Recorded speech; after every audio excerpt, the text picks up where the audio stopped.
What's going on, guys? This is Alec here and welcome back to episode 4 of my Swansea City career mode. As you saw, the first thing on the screen there was Leon Britton getting injured for 3 weeks or so he'll be out for a little bit.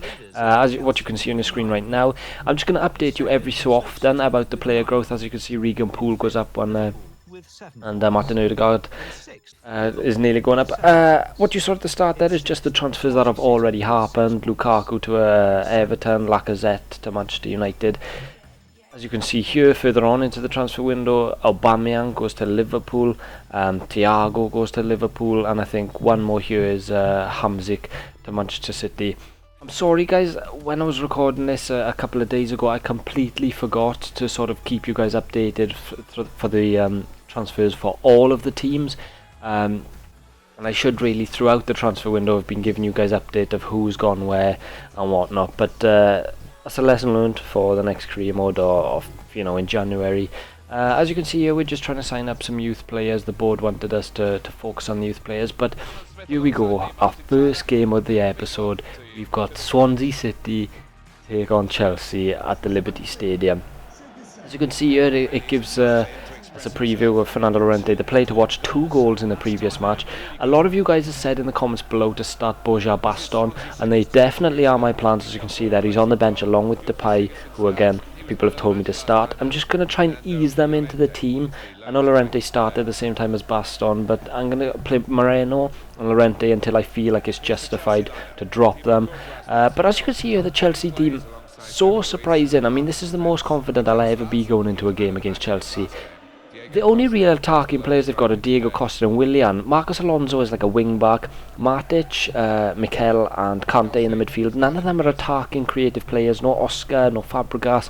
Eden Hazard was on the bench. So yeah, like I said, I was kind of confident going into this game. Obviously they still got a stellar defence, but early chance here. Should have played Llorente a ball through a lot earlier. But as you can see, he holds it up nicely. Out to Moreno, up against Ivanovic, and that's a clumsy tackle. This is what I wanted to do with this game, is just go up against Ivanovic with Montero's pace, not Moreno, sorry. And it's just sloppy defending from Ivanovic. He should be dropped in real life, he should be dropped in this game. And Sigurdsson missed his last pen, but he slots this one away nicely. I think Courtois would easily saved that if he went that way. But he just stayed down the middle for whatever reason, and Sigurdsson gets... I was about to say his first goal of the season, but I don't think it's his first goal of the season. But he gets his first pen of the season, his first set piece of the season. Like I said, Courtois stayed in the middle. He probably would have saved that. It's not the best pen. I'm still trying to get used to the penalties on this game. But Chelsea have an attack here with Diego Costa. It's taken off him nicely by Jack Hawke, who, like I said, is in for Leon Britton because he's injured. Over to Leroy Fair here. Gets past David Luiz a bit too easily. He's still going. It's into Fernando Llorente. Tries a little chip over Courtois, and it's a good save. I don't think the centre half got a touch on it, but yeah, here's Moda Barrow into Fernando Llorente. Nice bit of play into Leroy Fair.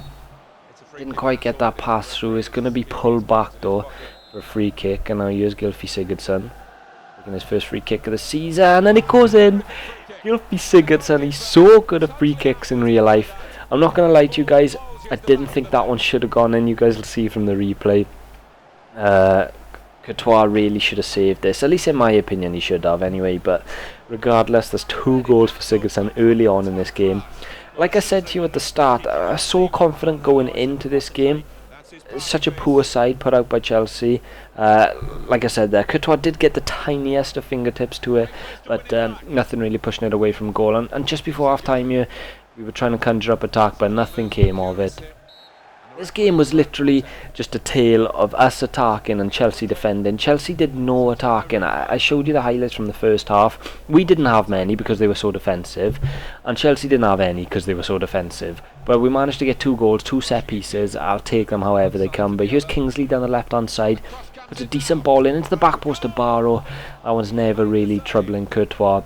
I really like Kingsley going down that left wing, but he's got a decent cross in him. I'm not sure what his stats are, but he does put some decent balls in. Here's Barrow into Jack Hawke. We'll try and slip it through to Borja Baston, who's come on off the bench. And Baston so nearly gets it past Courtois. Such a good save. I believe Depay and Baston came on at the same time. Like I said, I'm trying to ease them into the team, so coming on at around half time is decent. But here's Baston again on the ball. Through to Moda Barrow. Good chance here for Swansea, and Moda Barrow slips us in 3-0 in the lead against Chelsea. Could not believe it when it happened. Here's Baston, a decent bit of play, just awful defending. I swear to God I'm on legendary difficulty. I can prove it to you guys if you want. As you can see, our manager giving a tiny little fist bump there. I was a lot happier than he was, but Chelsea, with probably their first chance of the game, decent strike by Kante, but like I said, Kante's not the person you want in midfield. It comes off the crossbar, but we were always really in control of that situation. But here's Sigurdsson, out to Nathan Dyer, who came on off the bench, into Sigurdsson, who gets the ball taken off him, but Baston takes it back, into Sigurdsson, who shoots, and David Luiz should win that header. He's come to Leroy Fair though, out to Cork, and into Depay. Really good chance to get a goal on his home debut, I believe this is, I want to say, maybe not. But it's an easy save for Courtois. I really thought that he could have done better there. He's got such good long shots on the game, Depay, but he's working hard here. Gets the ball back for Kingsley, into Sigurdsson. Little pass into Nathan Dyer. It's still Nathan Dyer. Puts it through to Baston. Defence is letting go. And that's a clinical finish from Boja Baston. Again, not again, I've never said it before, but I don't know much pronunciations of Spanish names, Dutch names, whatever. But Boja Baston, he makes it 4-0. 4-0 against Chelsea, and it's not as if it's in the Cup where they're playing a weekend team, it's in the Premier League. Utterly embarrassed them. To be fair, I think they embarrassed us last year 5-0 in real life, but it doesn't matter, on the game's all that counts. But that's going to be it. Full time at the Liberty Stadium, we managed to win 4-0 against Chelsea. 2 goals from Sigurdsson. I want to see him scoring a bit more goals. You guys will see in the coming episode that I'll be playing the ball into Sigurdsson more, just because he probably is our best player. Him and Baston are the highest ratings in our team. But next game, as you can see here in the EFL Cup against Crewe, I'm not going to lie to you guys, I really like these cup games. It's a chance for me to rotate the team. We're at home again. I believe the Blackburn game was at home as well in the EFL Cup. But like I said, it's a good chance for me to rotate the team. Play some youth players. As you can see, Regan Poole making his debut. Reece Oxford, who I signed the same time as Poole, has been playing every single Premier League game. Just because I think, you know, he is a bit better than Regan Poole. Obviously not a lot of people would have heard of this guy, whereas Oxford really well known. But yeah, I was interested to see what he could do. £700,000 he cost me from United, and he's obviously got that Welsh link. Same as last cup game, 11 changes. I started Boja Baston in this game. Nathan Dyer started, Wayne Routledge. No other surprises in there. Oh, Jonathan Lecco. Sorry, Jonathan Lecco starting at left wing. Really wanted to get him involved. I've not heard of a lot of players from this Crewe team. Ben Garrett, I think I know in goals. I think that's his name anyway. And Lowe up front. I think he's like 38 years old, still playing football. So massive credit to him. I know he's a massive fan. Total sarcasm, but yeah, 38 years old and still playing football is a good achievement. But yeah, like I said, these games are a good chance to rotate the team around, play a lot of different players. Neil Taylor, you're on the ball, hasn't been getting much Premier League action. Let me know what you guys think about that as well, if you are still in here right now. But as you can see, early chance here, and it gets played through to Boja Baston, and a clinical finish into the right hand corner. 1-0 up, straight from kick-off, 2 minutes into the game. Like, I knew this would have been a pretty easy game at home. I mean, yeah, even our second string team is a really, really good team, but I didn't expect it to be this easy, where we're literally 1-0 up within 3 minutes. As you can see, our manager is happy about that. But yeah, back to what I was saying before. Let me know what you guys think about Neil Taylor and Kingsley, because I've seen a lot of feedback about a lot of different players and whatnot, but I haven't seen too much about the Neil Taylor and Stephen Kingsley argument. But here you can see Crewe getting forward. They're actually going to go 1-on-1 with Christopher Nordvelt, and he just tips it over the crossbar. I don't know what that shot was, but it came straight at Nordvelt. They had a really good chance and put it straight at the keeper. That's the thing when you play these lower league teams, they get chances, but they're just not good enough in that final third just to put the chances away, unless they are like really flat on opportunities. But as you can see, we're getting forward here, taking the corners. I'm still not used to this new corner technique, but I much prefer it to the old one, because I don't think I scored at all from a corner last FIFA, whereas on this one I have seen that you do get much more chances. But we're trying to work the ball into the box here. Actually, nothing's going to come off that first attack, but Jack Hawk said it into Wayne Routledge, into Nathan Dyer, and just a cheeky little dink over Ben Garrett to put us 2-0 ahead. I was really confident after this, just before half time. I believe that says 43rd minute, but yeah, To be honest, after this goal, after the first goal, to be fair, I was really confident in the fact that we were going to win and we weren't going to have too many troubles. But I had that one-on-one with our keeper, missed that chance, and then after that I thought, right, they're not really going to get any more chances. But Nathan Dyer with a decent finish there.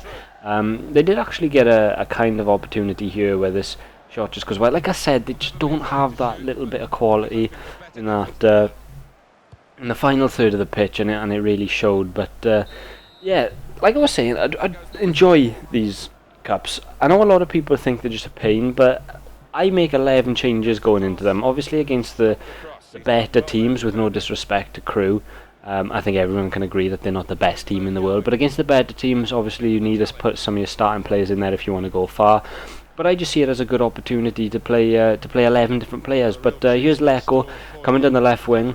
Gonna have a chance to shoot, and he does. Such a calm, cool and collected finish right into the bottom right hand corner of the goal. Stayed along the floor the whole way. He was in too much space, and when it came here I didn't know whether to square it into Baston or to shoot himself, but he had a shot himself, and it was a good goal, to be fair. But at this point we were just pretty much in cruise control. Here's Baston into Wayne Routledge. Look for Nathan Dyer. Poor defending from Crew. And that's an easy finish into the bottom left corner. Like I said, it was just cruise control at this point. Crew were causing me no problems. I was just trying to score with different players, trying to set up as much goals as we could. But yeah, this round was over and done with at that point. Just one last attack here, I believe, from Crew. Chance goes right into Nordfeld's hand, and they have a free kick on the edge of the box here. I believe Smith is going to stand over it. Is that his name? I'm not sure, but they're going to stand over it, see if they can get a consolation goal. Fake dummy the first one. Oh, what the strike for that second player. I could not believe this. You guys will see from the replay how good a strike this actually is. Nordveld had no chance. Just look how much this curls into the top corner. No chance, absolutely no chance. I think it comes off the crossbar as well, but that's going to do it for this today's episode, guys. I know it's a bit of a later upload. I might just save it till tomorrow till I upload it, but we get the 4-win one against Crew, the 4-0 win against Chelsea. But yeah, thank you guys for watching. Thank you for tuning into episode 4. My Twitter will be in the description below if you guys want to tweet me your suggestions on the series on that. But yeah, please tune in tomorrow for tomorrow's episode. It's going to be a good one. And yeah, peace out, guys.